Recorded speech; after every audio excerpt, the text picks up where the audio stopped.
जय हिंद, वंदे मातरम। प्यारे साथियों, आ चुके हैं एक और ज़बरदस्त नई भर्ती के साथ। कौन सी भर्ती है दोस्तों आपके लिए? यह है साथियों राजस्थान तहसीलदार और नायब तहसीलदार भर्ती 2024 को लेकर के खबर सामने आई है। खबर हम आपको अच्छी प्रकार से समझाने वाले हैं। आरएएस आरटीएस भर्ती के बारे में चर्चा करेंगे दोस्तों। इसमें देखो, नायब तहसीलदार जो हैं उनको तहसीलदार बनाया जाएगा और नायब तहसीलदार के लिए भर्ती निकाली जाएगी। पूरी जानकारी को समझेंगे अच्छी प्रकार से। ताज़ा खबरें आ रही हैं और कम से कम 3-4 बार ये खबर आ चुकी है, इसलिए हम अब इस पर वीडियो ही लेकर के आए हैं ताकि आपका जो कन्फ्यूजन चल रहा है वो ख़त्म हो सके। ठीक है साथियों, पूरी जानकारी देंगे। योग्यता क्या है, चयन कैसे होगा, वेतन कितना मिलेगा, क्या क्या कितने कितने पदों पर ये भर्तियाँ आ रही हैं, सारी जानकारी देने वाले हैं, अच्छी प्रकार से समझने वाले हैं। अभी तक आप नहीं जुड़े हैं चैनल से तो फटाफट से ओमवीर रोजगार के यूट्यूब चैनल को सब्सक्राइब कर लें में, क्योंकि यहाँ पर आपको सभी भर्तियों की जानकारी दी जाती है। तो चलो शुरू करते हैं। नमस्कार साथियों, मैं राजेश गुजर स्वागत करता हूं आप सभी प्यारे साथियों का ओमवीर रोजगार के यूट्यूब चैनल में। आओ भाई फटाफट से इसकी सारी जानकारी को समझ लेते हैं। खबरें आ रही हैं, बहुत ज़्यादा बार खबर आ चुकी है, इसलिए इस पर थोड़ा सा हम मंथन कर लेते हैं। राजस्थान तहसीलदार और नायब तहसीलदार भर्ती 2024 आरटीएस भर्ती बिना सीईटी की है साथियों। इसमें कोई सीईटी का मामला नहीं है, सीईटी का लफड़ा ही नहीं है इसमें। नोटिफिकेशन कब होगा जारी? पदों की संख्या 1200 बताई जा रही। महिला पुरुष दोनों के लिए मौका है। पूरी जानकारी समझते हैं। फिर भी आपके मन में कोई डाउट हो, शंका संकोच हो तो आप कमेंट कर दीजिएगा, हम आपका जवाब जरूर देंगे। अगर आप हमसे कांटेक्ट करना चाहते हैं, संपर्क करना चाहते हैं तो ओमवीर रोजगार के इंस्टाग्राम को फॉलो कर लीजिएगा। इंस्टाग्राम के माध्यम से आप ऑडियो कॉल करके हमसे बात भी कर सकते हैं। आ जाओ साहब, पूरी जानकारी देखते हैं। सबसे पहले नोटिफिकेशन की ही बात कर लेते हैं कि साहब इसमें नोटिफिकेशन कब तक आ जाएगा। तो जुलाई अगस्त 2024 इसका संभावित बताया जा रहा है कि इस भर्ती का जो नोटिफिकेशन है वो जुलाई अगस्त 2024 तक आ जाएगा साथियों।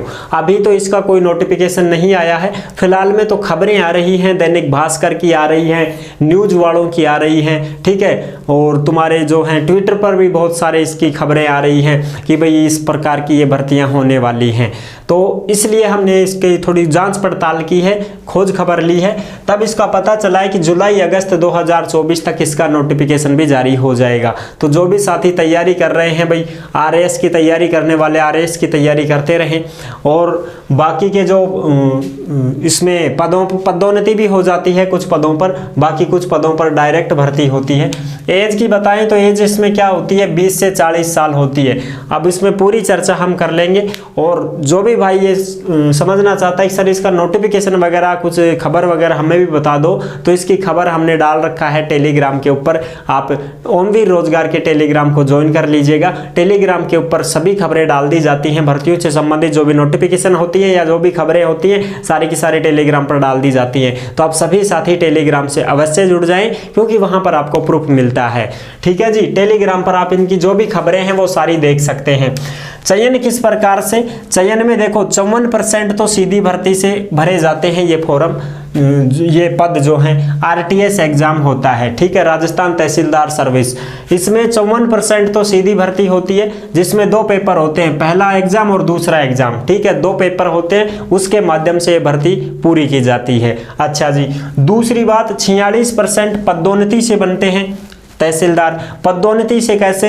यानी कि आरएएस का एग्जाम हम देते हैं, ठीक है जी, आरएएस का फॉर्म भरते हैं, प्री एग्जाम पास करते हैं, प्री एग्जाम पास करने के बाद में 4 मेंस के पेपर छापते हैं। वहां पर गोड़ा काड़ा करने की जरूरत नहीं होती है साथियों, गोड़ा काड़ा सिर्फ प्री में कर सकते हो। मेंस में आरएएस के 4 पेपर छापने पड़ते हैं। 100 शब्दों में उत्तर दीजिए, 200 शब्दों में उत्तर दीजिए, निबंध लिखिए, इस प्रकार से, समझ रहे हो, जैसे हम 10वीं 12वीं में पेपर देते हैं ना, दमादम लिखते हैं पेन से, इसी प्रकार से आरएएस में भी आपको दमादम पेन से कॉपियां भरनी पड़ती हैं। कॉलेजों में जैसे हम कॉपी भरते हैं ना 35-35 पेज वाली, इसी प्रकार से यहां पर भी कॉपियां भरनी पड़ती हैं, लिखना पड़ता है। 4 एग्जाम होते हैं मेंस के, और उसके बाद में इंटरव्यू होता है। आरपीएससी के द्वारा यह भर्ती निकाली जाती है, ठीक है, Rajasthan public service commission board द्वारा। अच्छा जी, अब इसमें देखो, जैसे कोई हाईएस्ट नंबर लेके आता है तो वो सीधा आरएएस बन जाता है, जिसको एसडीएम बोलते हैं, ठीक है ना, अपर जिला मजिस्ट्रेट मजिस्ट्रेट SDM साहब होता है वो अच्छे नंबर लेकर के आएगा, तब जाकर वो पद आपको मिलता है। थोड़े कम नंबर रह जाते हैं तो थोड़ी कम कट ऑफ बनती है, तो उससे फिर अपने को RTS मिल जाता है, राजस्थान तहसीलदार सेवा मिल जाती है। उससे भी थोड़ा और कम मिलते हैं तो कोई कुछ डिपार्टमेंट में चला जाता है, कोई दूसरे डिपार्टमेंट में चला जाता है, ठीक है, आबकारी विभाग में चला जाता है, जैसे दारू दूरू पकड़ने वाले, उनमें ऑफिसर पद पर जाते हो आप। RAS की परीक्षा दी है ना आपने, तो ऐसा नहीं है कि आपको कांस्टेबल बना दिया जाएगा, नहीं नहीं, आप ऑफिसर पद पर जाओगे, ठीक है। हाँ, जैसे IPS होता है, IAS होता है, तो वो UPSC की परीक्षा से बनते हैं। यहाँ पर तुम्हारे जो है RTS RAS ये राजस्थान की परीक्षा से बनते हैं, RAS परीक्षा से बनते हैं, ठीक है जी, इस प्रकार से। अच्छा, अब आगे की बात करें, फिर होता है RPS राजस्थान पुलिस सर्विस में RPS बन जाओगे, ठीक है। उसमें फिर पुलिस वृत्ताधिकारी, पूरे थाने का, पूरे जो है उसका, पूरी तहसील में जितने भी 1-2 थाने होते हैं, चौकियां होती हैं, उनका सबका मुखिया होता है, वो होता है फिर ये, इस प्रकार से इसमें बन जाते हो आप। और उससे भी नीचे अगर जाती है तो और नीचे की पोस्टें आपको मिलती रहती है। फिर उसमें जैसे मान लीजिए कोई छोटी पोस्ट आपको मिली और फिर आपकी पदोन्नति के लिए आपको चुना जाता है, तो फिर आप इसमें डायरेक्ट नायब तहसीलदार के पद पर भी आ सकते हो, ठीक है। नायब तहसीलदार बन जाओगे फिर डायरेक्ट, बिना परीक्षा के ही, क्योंकि परीक्षा तो आपने RAS की दे दी है ना, अब उसमें आपकी कम नंबर आए हैं, कट ऑफ कम बड़ी है, तो इस वजह से आपको थोड़ी नीचे की पोस्ट मिली थी। अब आपने काम अच्छा किया, 2-4 साल 5 बढ़िया काम किया, तो फिर आपको नायब तहसीलदार के लिए चुन लिया जाता है। जैसे ही आप नायब तहसीलदार के लिए चुन लिए जाओगे, फिर आपको 5-6 साल काम करना पड़ेगा। काम करोगे 4-5 साल तक, बढ़िया मेहनत करोगे, अच्छा आप स्कोर दोगे, उनको काम पेंडिंग नहीं छोड़ोगे, तो फिर आपको डायरेक्ट तहसीलदार की सेवा में चयनित कर दिया जाता है। ये होता है पदोन्नति, ठीक है साथियों।